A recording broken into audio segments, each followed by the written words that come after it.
As a lot of aspiring game developers, I wanted to make my dream game as soon as I got my hands on a game engine. So, I tried. Turns out I wasn't ready yet. Hello there, and welcome to my first long devlog. I'm ToroVivo, an indie developer and composer. I've loved video games for as long as I can remember, and I've always been fascinated by the way they can absorb you into their worlds. So naturally, after getting comfortable with programming, I decided to start making my own. So today, after several projects and countless mistakes, I finally feel ready to build my dream 3D platformer I've always wanted to make. But before we get there, let's look back at all the projects and mistakes that got me here. When I first installed Godot Engine to start making games, I had this idea for a huge Zelda-like project that I really wanted to make.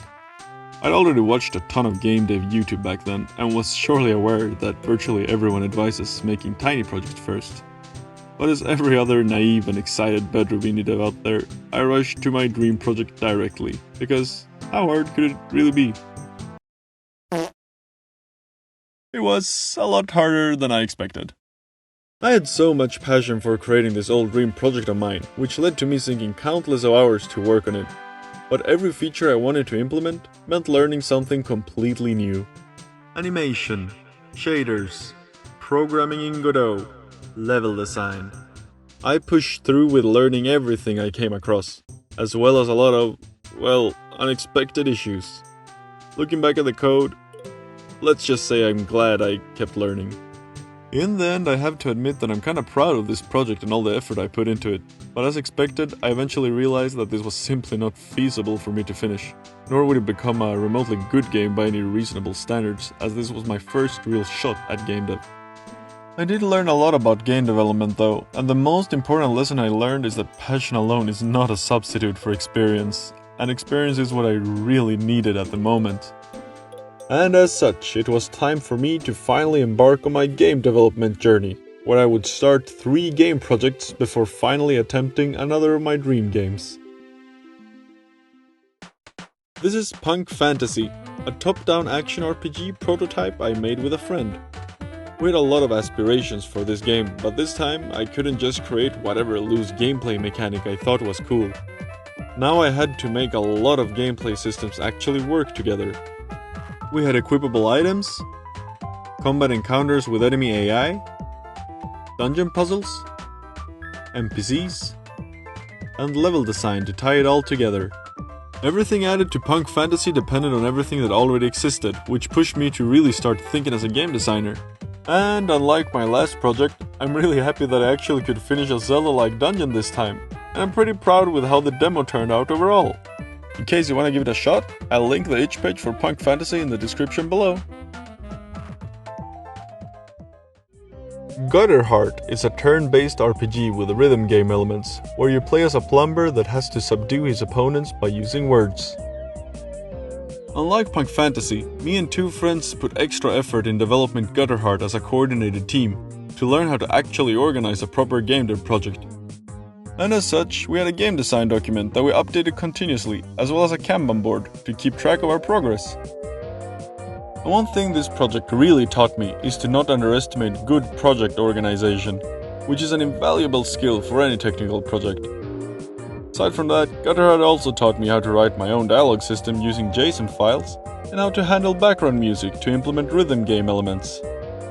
I'm especially satisfied with how the enemy's attacks and the player's defense make a kind of call and response with their sound effects. Take a listen.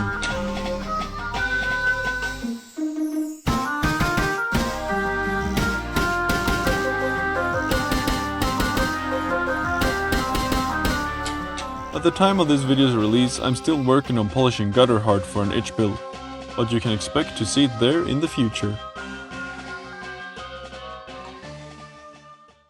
Lawn Care for Hire is an action arcade game about cutting grass, and is actually a submission to a game jam that was recently hosted by the wonderful Juniper dev, with the theme Spin to Win.